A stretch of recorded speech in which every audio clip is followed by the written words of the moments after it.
Tell us about the talented Mr. Vance. He's talented. He's impressive. I went back and reread Hillbilly Elegy almost 10 years after it was first published. It's a really good book. He's a good writer. He wrote it as a 30-year-old sort of self-reflective, earnest, painfully honest young man who was telling us the story of his upbringing in southwestern Ohio from a family of what he called hillbillies, a family that was suffering from addiction, poverty, and a kind of collapse, a cultural collapse even. And he was incredibly honest about it. It struck me as a strange voice to hear now because it sounds nothing like the vice president who I've been reading, listening to, trying to get a complete sense of the public record over the past few months. It doesn't sound like the guy who talks about childless cat ladies or who points a finger in the face of the Ukrainian president or who makes up lies about Haitian immigrants eating native-born Americans' pets in Springfield, Ohio. So for me, there's a mystery as to who this man is and how both voices are possible in the same human being. And the answer, I think, says almost more about America today than it does about J.D. Vance. Every human being remains a mystery to everyone else, and I don't pretend to have figured him out. But what it does show is a kind of failure of the country at every step of Vance's rise, which has been remarkable, which has been just a kind of storybook rise at age 40 to the vice presidency. There's been an American failure at every turn, and we can go through each of them if we have time, but that's the main takeaway that I've got from having spent a lot of time reading him and listening to him. Yeah, you know, George, we're all used to politicians sort of tacking, going this way or that way. You know, George H.W. Bush being pro-choice his entire life, being picked by Ronald Reagan and becoming pro-life. We've seen Donald Trump go from pro-choice to being pro-life. And we've seen other politicians, when it makes sense, they will tact one direction, they will tact another.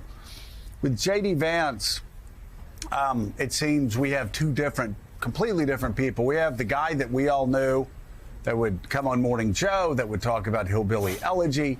That was the darling, not only of Silicon Valley, but also of the East Coast elites that he now attacks. He, of course, went to great schools and colleges. But you also had, it seemed, a thoughtful, introspective J.D. Vance in texts and emails that surfaced later. Very thoughtful, introspective J.D. Vance. And then you had the J.D. Vance of 2016 suggesting that Donald Trump was Hitler and suggesting that Christians shouldn't vote for him. So there's that J.D. Vance. And then you have the one that emerged, especially emerged during the campaign. We all know that there are the two J.D. Vances. I'm curious, in your searching for the talented Mr. Vance, when did that transition take place? How did it take place? Was there a road to Damascus moment that at least he made up, if it didn't actually happen, where he went from saying all these things about Donald Trump to being his biggest advocate? That's a good question. It took a few years, and I don't think there was any single epiphany. But you have to imagine there was something a little repellent to J.D. Vance to be sitting at dinner with super rich CEOs, explaining the pathologies of his hometown and having them nod and smile because their own contempt for the working class is being confirmed. At a certain point, that role must have revolted Vance. There's a crucial moment when Hillbilly Elegy is published. Trump wins in 2016. Suddenly, Vance is a national voice explaining the white working class to the educated class. And at that same moment, Vance's political ambitions, which until then had been on a rather moderate conservative course, he supported John Huntsman in 2012, who made Mitt Romney look extreme. Suddenly, that path is blocked. And that's a crisis if you're a young, ambitious J.D. Vance. It took about 4 years from 2016-17 to 2021 for him to reappear as a fire-breathing culture warrior of the right. And I wanted in this piece to give him a kind of good faith credit for a genuine change of view on policies. He had been against tariffs. He began to support them. He had not been obsessed with immigration. He began to be obsessed with immigration, et cetera. In other words, I don't want to say his move toward Trumpism was a completely opportunistic thing. I think there may have been experiences, things when he moved back to Ohio that he saw that his own people, his friends were big Trump supporters. Maybe he saw a reason for that.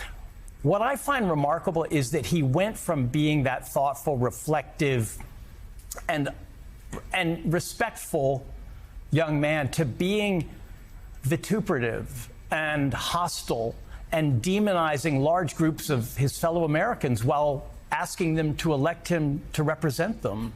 That's the change that, to me, reflects something ugly in the country, that our culture, our media culture, our political culture had turned so rancid by that time that in order to win, in order to get to power, Vance had to sort of betray his own decency and become a kind of spokesman for a pretty ugly side of MAGA.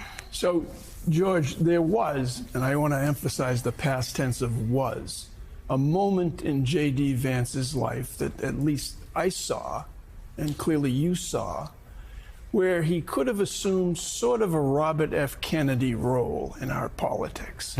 Robert F. Kennedy could go to Gary, Indiana, when he was running for president in '68, and have white steelworkers following him and trying to touch him and adoring him and voting for him. He could stand up in Indianapolis the night that Martin Luther King died and give an epic speech, perhaps the finest off-the-cuff speech any American politician ever gave. J.D. Vance had that in him once, I would think. But then he comes to the crossroads of integrity and ambition, and he takes a right-hand turn on ambition. You write, in part, in this piece. Let's see if I can find it here. I just put it up.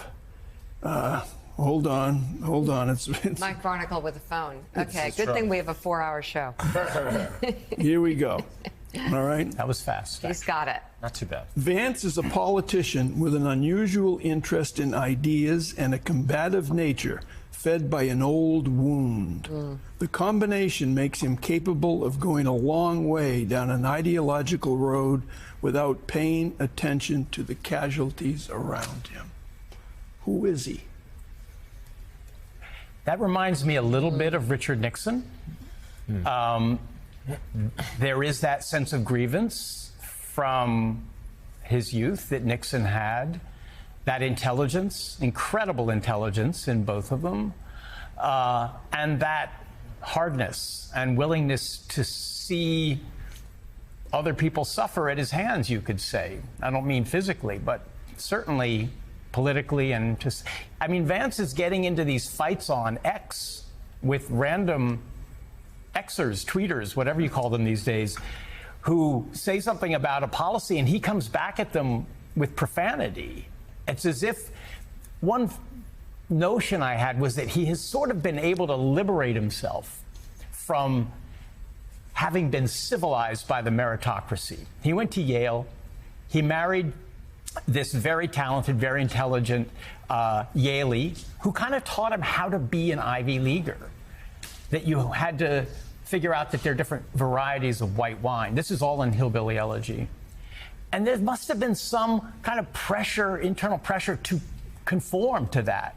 And now he's been liberated from it because those are the enemy. The Ivy League is the enemy. He gave a speech in which he said, the professors are the enemy, which is a quote from Richard Nixon.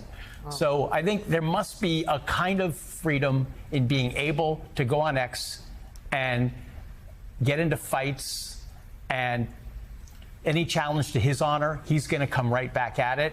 It's a little bit like the culture that he describes in Hillbilly Elegy as hillbilly culture. And there, to me, there's a kind of relief at being able to do that at the national level and get away with it, and even rewarded for it by becoming vice president and possibly the next president. The new piece is online now for The Atlantic. Staff writer George Packer, thank you very much. And